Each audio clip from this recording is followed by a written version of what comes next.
నాడు ఇచ్చట ఆంగ్లము నేర్పబడును, నేడు ఇచ్చట తెలుగు నేర్పబడును. ఇదండి తెలుగు భాష దుస్థితి. మన తెలుగు తల్లి, మన మాతృభాష తెలుగు నేర్పించడానికి మనం ఈ జనరేషన్లో చాలా ఇబ్బందులు పడుతున్నాం. అలాంటి ఒక చురక, సమాజానికి చురక లాంటి కార్టూన్ వేసిన శేఖర్ గారు ఇక్కడే ఉన్నారు. ప్రముఖ కార్టూనిస్టు శేఖర్ గారు, నమస్కారం. నమస్కారం అండి. నా చిన్నప్పుడు మీ కార్టూన్లు వేలాదిగా చూశాను. ఈ లవ్ బర్డ్ కూడా బాగా గుర్తు నాకు, శేఖర్ అని ఇట్లా పెడతారు. ఎనీవేస్, చాలా చాలా ధన్యవాదాలు సార్ మిమ్మల్ని కలిసి. ఈ తెలుగు మహాసభల సందర్భంగా తెలుగు భాష మీద మీరు వేసిన ఈ అద్భుతమైన కార్టూన్లు, ఇలాంటివి చాలా వేశారు మీరు. అసలు మీ పేరు, పూర్తి పేరు ఏమిటి, మీరు ఎక్కడి వారు, ఏమిటనే వివరాలు మా ప్రేక్షకులకు తెలియజేయండి సార్. తప్పకుండానండి. నా పూర్తి పేరు వంగ చంద్రశేఖరరావు అండి. నేను పుట్టింది కృష్ణా జిల్లా మచిలీపట్నం. నా ఎడ్యుకేషన్ అంతా విజయవాడలో జరిగింది. తదుపరి ఉద్యోగరీత్యా రాజమండ్రిలో స్థిర నివాసం. ఇక్కడే ఉపాధ్యాయుడిగా పనిచేసి పదవి విరమణ చేశాను 2019లో.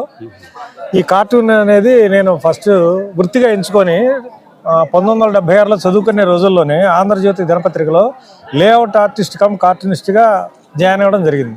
అంటే మాకు అప్పుడు ఈ కాలేజీ ఎడ్యుకేషను హాఫ్ డేనే ఉండేది అనమాట. 8 to 1 ఆఫ్టర్నూన్ సెషన్ అంతా పేజీ మేకర్ కమ్ కార్టూనిస్ట్గా ఆంధ్రజ్యోతిలో పనిచేశాను. అలా చదువుకునే రోజుల్లోనే దీన్ని ఒక వృత్తిగా స్వీకరించి కార్టూన్లు ప్రారంభించి, నేను ఈ కార్టూనిస్ట్గానే జీవితంలో స్థిరపడాలి అనే ఉద్దేశంతో ప్రారంభించాను. అయితే పెద్ద అయిన తర్వాత ఇది మనకి ఆర్థికంగా అంత తోడ్పాటునివ్వదు, ఆర్థికంగా స్థిరత్వానికి మనకు దోహదపడదనే ఉద్దేశంతో తర్వాత బీఎడ్ చేసి దీన్ని ప్రవృత్తిగా ఎంచుకొని అప్పటి నుంచి కూడా కంటిన్యూ చేస్తున్నాను.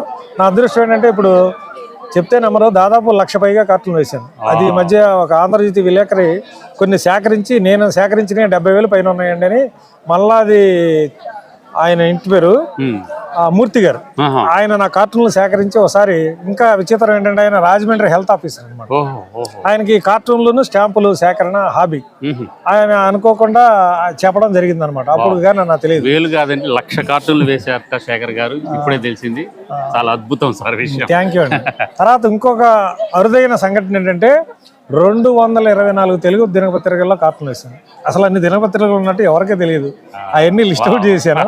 ఆ విషయం జేదో గారితో కూడా చెప్తే, మీరు అసలు గిన్నీస్ బుక్కి అప్లై చేయొచ్చు, ఒక రీజనల్ లాంగ్వేజ్లో వేరే వృత్తిలో ఉంటూ కార్టూన్ వేసే కార్టూనిస్ట్ నాకు తెలిసి ప్రపంచంలో ఎవరు ఉండరు. అంటే అదే ప్రొఫెషన్ కాదు, ప్రవృత్తి. అలా చేస్తూ ఉండే అరుదైన కార్టూనిస్ట్ మీరు ఎందుకు ప్రయత్నించకూడదు అన్నారు.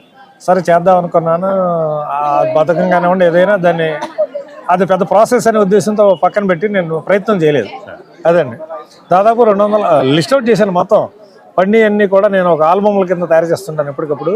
దాదాపు 27-28 ఆల్బమ్లు తయారైనాయి. ఆ ఆల్బమ్ల్లో పడిన కార్టూన్లు పత్రికలన్నీ కూడా నేను రాసుకుంటూ వెళితే 224. ఇప్పుడు అంతా రీడబిలిటీ తగ్గిపోయింది, చదువులు తగ్గిపోయారు, అంచేత పత్రికలు కూడా అంతరించిపోయినాయి. ఇప్పుడు అన్ని అంతర్జాల పత్రికలే వస్తున్నాయి.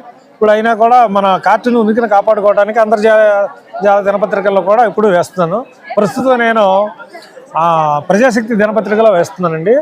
అది 2004లో ఇక్కడ ప్రారంభించారు, ఉభయ గోదావరి జిల్లా ఎడిషన్. ఆ జిల్లా ఎడిషన్లో వేస్తాను. నాది ఈస్ట్ వెస్ట్లో వస్తుంది అన్నమాట కార్టూన్. తర్వాత ఫస్ట్ టైం ఇండియాలోనే ఎలక్ట్రానిక్ మీడియాలో కార్టూన్ కూడా నేనే వేశానని గర్వంగా చెప్పుకోగలను. అది 2000 సంవత్సరంలో లుంబిని పార్కులో అంతర్జాతీయ కార్టూన్ ప్రదర్శన ఏర్పాటు చేసినప్పుడు ఈ విషయాన్ని చెప్తే అందరూ కొత్తగా ఫీల్ అయ్యారు. ఎలక్ట్రానిక్ మీడియాలో కార్టూన్లు వేస్తారండి, ఆశ్చర్యంగా ఉంది. ఈ కార్టూన్లు అంటే బాగా ఇంట్రెస్ట్ ఉన్న ఆయన ఆచండ సుదర్శనరావు గారు అని, ఆయన ఎలక్ట్రానిక్ మీడియా సిటీ కేబుల్కి రాజమండ్రి న్యూస్ ఎడిటర్గా ఉన్నప్పుడు ఆయన విజయవాడలో నెల వెన్నెల అనే దినపత్రిక ప్రవేశపెట్టినప్పుడు అందులో నేను కార్టూన్లు వేసేవాడిని. ఆయన దానికి రాజీనామా చేసి కారణాంతరం వల్ల ఇక్కడ దానికి న్యూస్ ఎడిటర్ అయినప్పుడు మనం ఎలక్ట్రానిక్ మీడియాలో కూడా ట్రై చేద్దామని చెప్పేసి ప్రాంతీయ వార్తలకి జాతీయ వార్తలకు మధ్య ఇప్పుడు సిటీ కార్టూన్ అనేది ప్రవేశపెట్టారు 1994లో. అప్పటి నుంచి ఇప్పుడు 2024 ఇప్పుడు కూడా కంటిన్యూ చేస్తాను. మేనేజ్మెంట్లు మారిన, పర్సన్స్ మారారు, కానీ నేను మానిటరీ బెనిఫిట్ని ఆశించకుండా కార్టూన్ పట్ల మక్కువతో అలా కొనసాగిస్తూ వచ్చానమాట.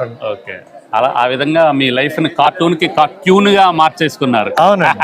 చాలా ఒకసారి జంధ్యాల గారు 75 వసంతాల వేడుక అల్లూరు ఆలంగి గారి సభలో పాల్గొన్నప్పుడు అనుకోకుండా ఆయన పక్కన కూర్చునే అవకాశం లభించింది. ఇలా నేను పరిచయం చేసుకున్నాను. నా పేరు శేఖర్ అండి, కార్టూనిస్ట్ అండి. లవ్ సింబల్ తో వేస్తారు. అయ్యో నేను ఇంటర్మీడియట్ చదువుతున్నప్పటి నుంచి మీరు చూస్తున్నాను.